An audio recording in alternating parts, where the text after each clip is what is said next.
चलिए आज पुनः एक बहुत ही बेहतरीन क्वेश्चन क्लास 12 के समाकलन के अनुप्रयोग के बेस्ट इंपॉर्टेंट क्वेश्चन लेकर आए हैं।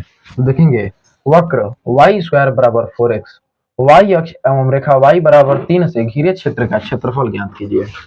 तो बताए थे पिछले दिन के वो y स्क्वायर बराबर 4x किसी एक चर का घात 2 और किसी एक चर का घात 1 हो, उस समय यह जो ग्राफ बनेगा परवलय का बनेगा। तो यहाँ पर 2 घात और 1 घात परवलय का ग्राफ बनेगा, ये तो तय है।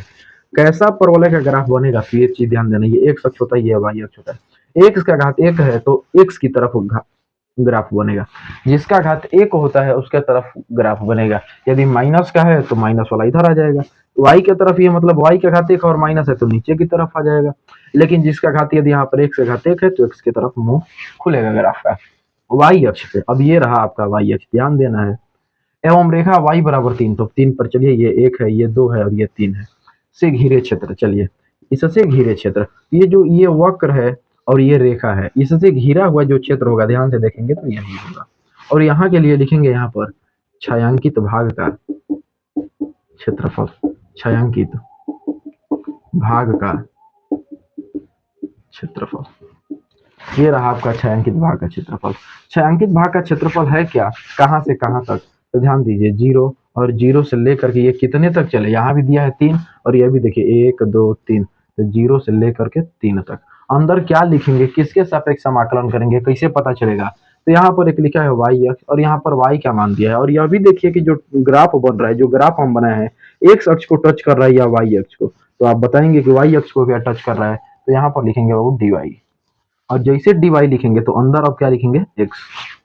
यहाँ पर आगे बढ़ेंगे जस्ट 0 से 3 और ये x डिवाइड, x का मान यहाँ से निकालेंगे तो जो 4 मल्टीप्लाई में या डिवाइड में चला जाएगा, तो y स्क्वायर बटा में 4, y स्क्वायर बटा में 4, ये रहा x का मान। और यहाँ पर dy है तो आप अभी लिखेंगे dy। आगे कैसे हल किया जाएगा, तो बटा का 4 कंस्टेंट के रूप में आ जाएगा बाहर, y स्क्वायर बचेगा। और y स्क्वायर का जो समाकलन होगा, घात 1 1 बढ़ जाता है, सभी को पता होगा, y क्यूब बटा में 3, लिमिट हो जाएगा बाबू 0 से लेके 3 तक, 1 बटा में 4, ये y के घात 3 है, बटा में जो 3 है यह भी आपका बाहर आ सकता है। और y के घात जो 3 लिखा है इसके जगह पर लिख दीजिए 3 का घात 3 माइनस ये y के जगह पे फिर 0 के घात, ये हो जाएगा 3।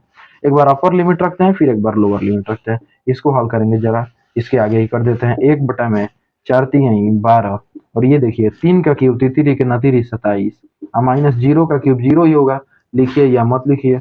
आगे बढ़ेंगे बहुत, 27 बटा में हो जाएगा 12, ये आपका कट जाएगा 3 से, तो 3 27 और 3 चौके 12, 9 बटा 4, ये क्षेत्रफल है तो वर्ग इकाई, और यही आपका आंसर हो जाएगा।